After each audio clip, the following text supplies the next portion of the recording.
Okay, good morning, children. Good morning, teacher. Okay, I am Grace Fernandez, your teacher for today. But before we start our discussion, I would like to discuss this. In today's lessons, all of you are expected to define the sound and silence. The next one is understand the difference between sound and silence. The third one is identify the sound of a things. The fourth one is create sound using any part of their body. And the last one is give the importance of sounds and silence. Now, sino dito ang nakakaalala ng ating last discussions? Who else? Yes, Rob. Teacher, texture. So, texture. So, what are those types of textures? Yes, Marie. Monophonic. What else?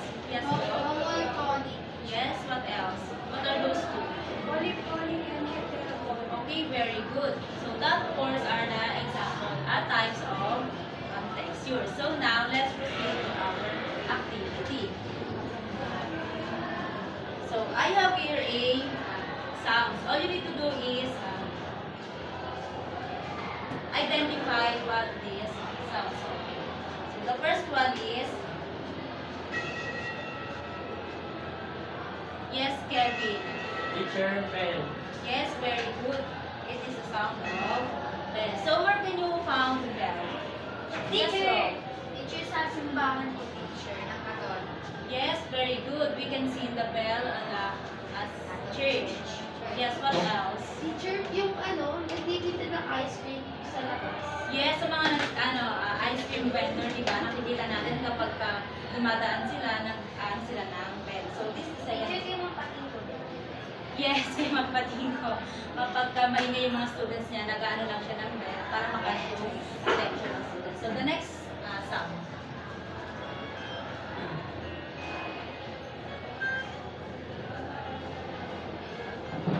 Teacher!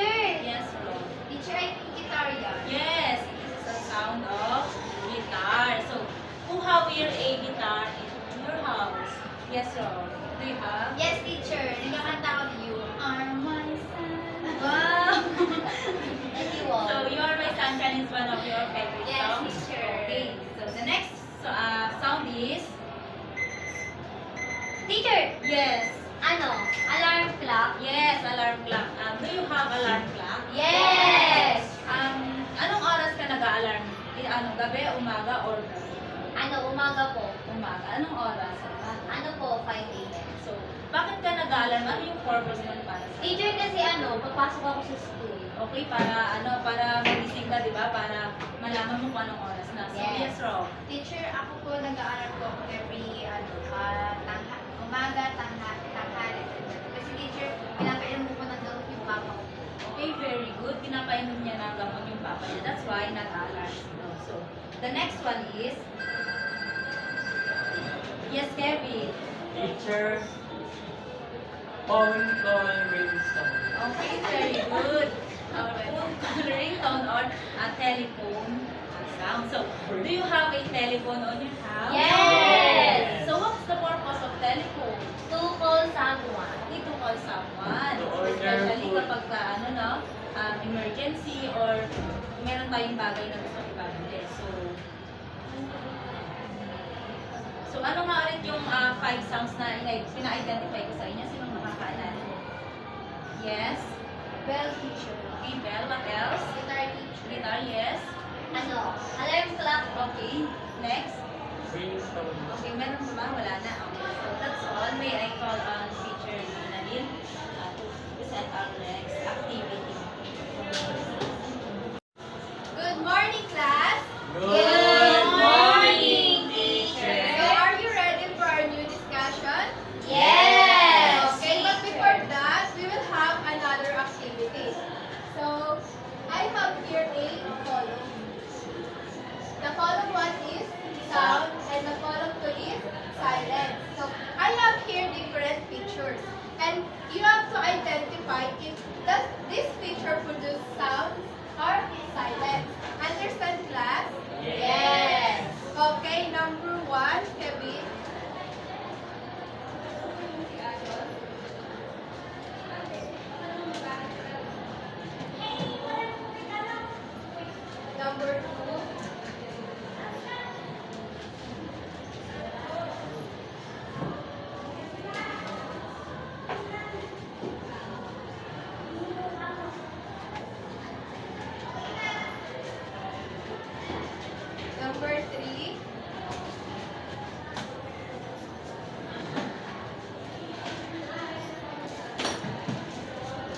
Number 4.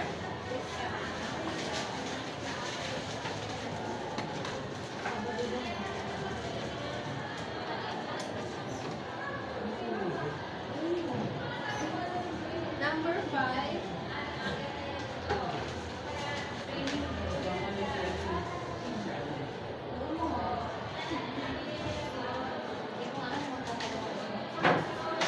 And last,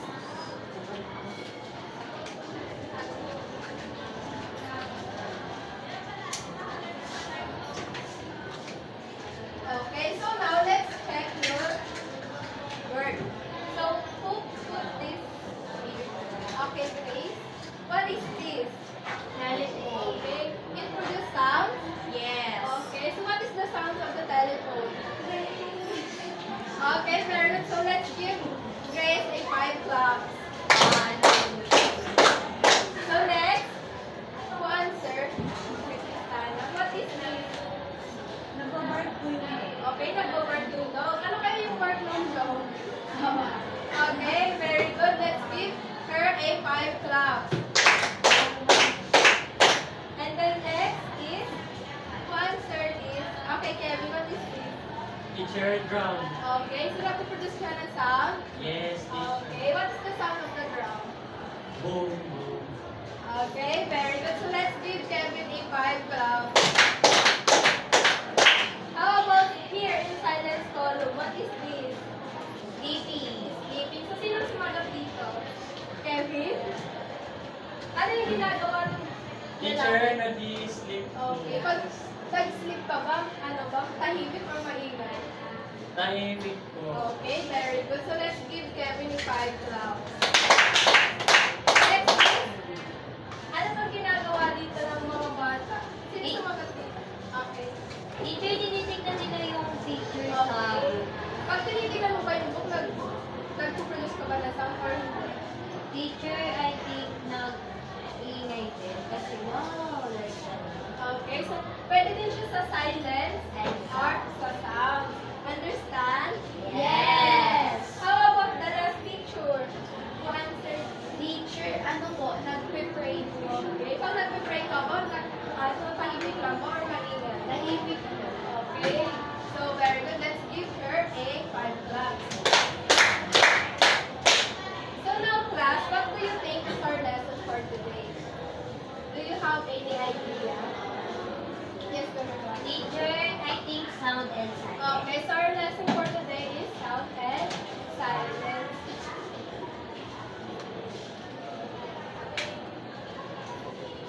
So let me call Michelle for our discussion. Okay, so may naiintindihan po ba tayo sa ating activity ngayon? Yes. Again, ano po ang topic natin? Sound and silence. Yes, sound and silence. So, class, do you, nakakarinig na ba kayo ng mga sound? Can you give me example of sound? Yes, Grace. Sound ng car, teacher. Long car? Any? Teacher, sound ng mga animals. Yes, sound ng mga animals. Teacher, sound ng rain.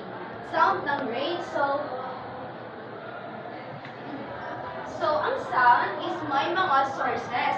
So, una is animal. So, do you hear an animal sound?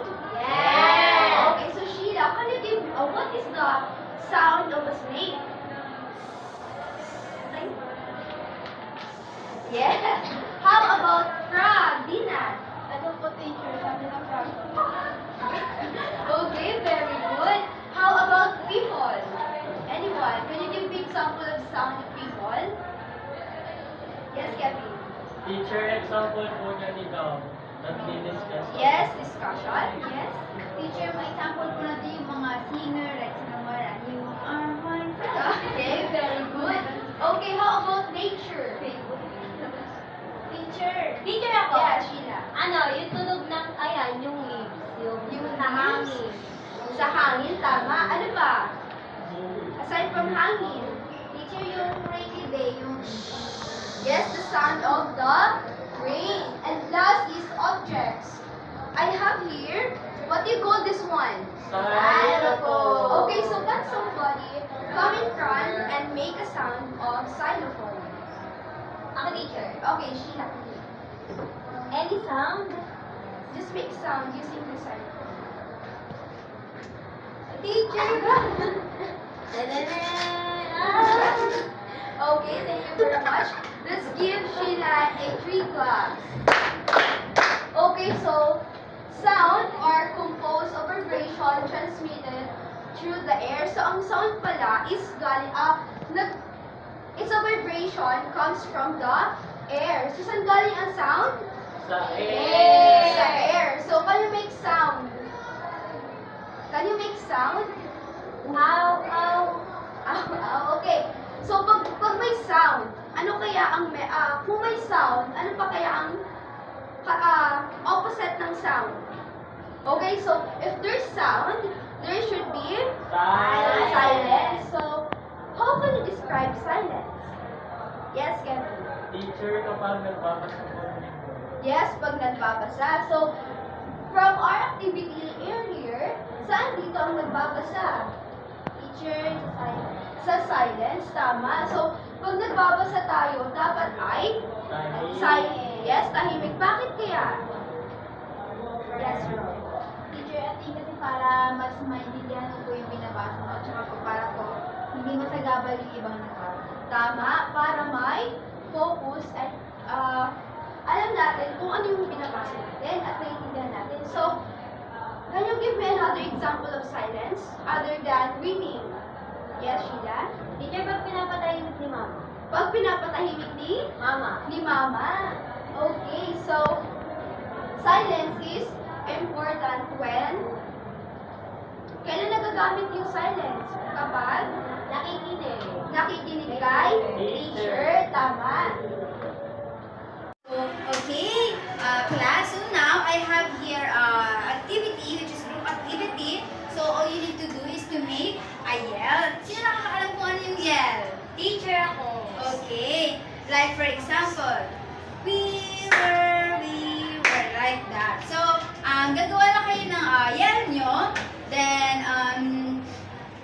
pwede kayong gumamit ng hands, stomp, and also, pwede kayong gumamit ng mga bagay. Like for example, table na nagproproduce ng sound. And I will give you a 2 minutes to to do your task. Okay? Naintindihan po ba? Yes. Okay. So, meron tayo ditong rubrics. Ayan, meron rubrics si teacher, syempre. Ayan.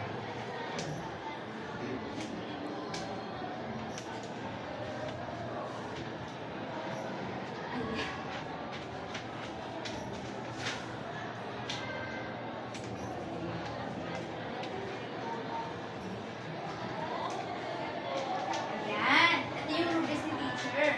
So, sa team incorporation natin, which is 25%, sa team unity naman natin, which is 25%, then creativity, 25%, presentation energy, 25%.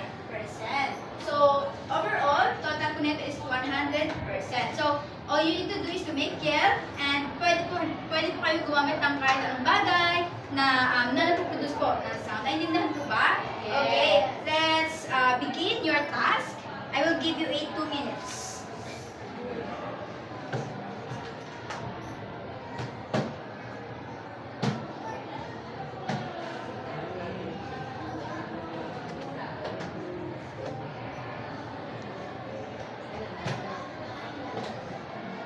Teacher, we're done. Okay, tapos na po ang group 1? Yes.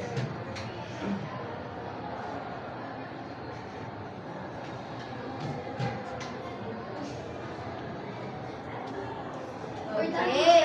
So, since ang grupo niyo unang natapos, sila pa ang unang mag-represent. So, okay, saan kayo? Diyan or dito? Dito po sa Sige. harap. Let's go na lang. Okay. 1, 2, 3, go. Ram, sam, sam, ram, sam, sam. Guli, guli, guli, guli, guli, ram, sam, sam. We're group, we're group. Guli, guli, guli, guli, guli, ram, sam, sam. Okay, very good. So, please sit down. So, sige, group 2. 1, 2, 3, go. Big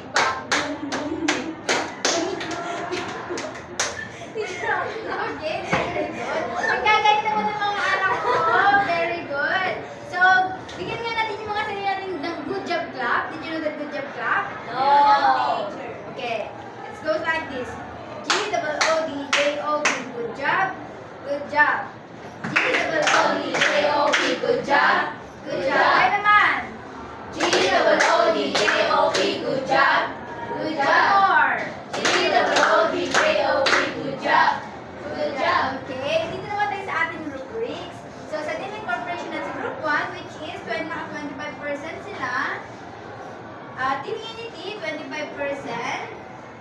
Creativity, 25%. Presentation, 25%. Oh, ilan po yan? Overall, 100. 100. So, bigyan nga natin ng palakpak yung group 1. Okay. Sa group 2 naman, is incorporation, 25%. Team unity, 25% also. Creativity, 25%. And presentation energy, 25%. Overall, 100%. So, bigyan natin ng palakpak ang group 2. So, ayan. So, since tapos na tayo sa ating activity, meron ako dito inihandang quiz para sa inyo. Handa na po mag-quiz ang lahat? May natutunan ba ngayong araw? Yes! Okay, sige nga, ita-try ni teacher kung may natutunan talaga.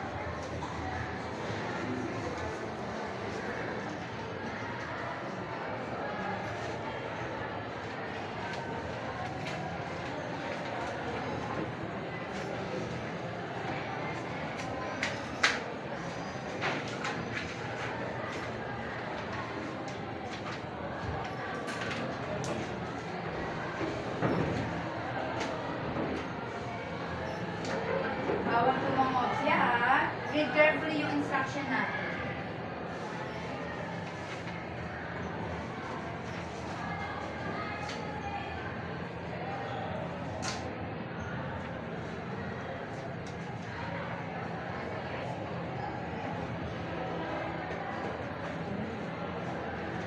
Okay, may katanungan na si teacher.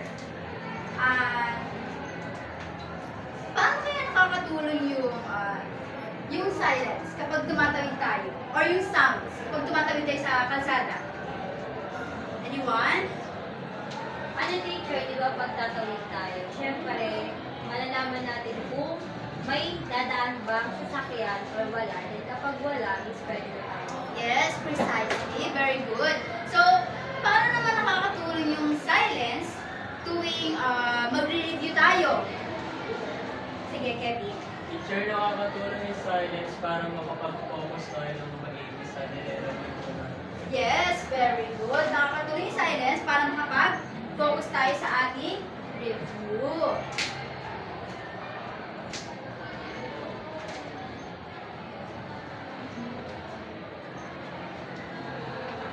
Ayan, so, kumuha po ng isang pirasong papel, nakapirasong papel at ating pong sagutan ito. Tapos, ipapasa niyo po sa akin, then i-check ni teacher. Okay, then ipapasa niyo po sa akin yung mga quiz niyo. So, meron po tayong assignment, which is, ang gagawin po natin is i-search lang po natin yung meaning ng it. So, naintindihan po ba? Yes! Okay, naunawaan po ba? Yes! Gaano kahalaga yung silence and sound? Mahalaga po. Why? Ayun nga po, di ba, yung tinanong niyo po na gano'ng kalagay yung silence para mag-review. Siyempre, kapag tahimik tayo, is mas lalo natin na aalala yung review natin. Then sa sound naman, siyempre, malalaman natin kung may paparating bang nasakyan pag tatawid tayo. So, it means hindi tayo pwede. Yes, very good. So, ayun lamang. Tayo yung magsitayo. At tayo mag-close sa ating klase. Amen.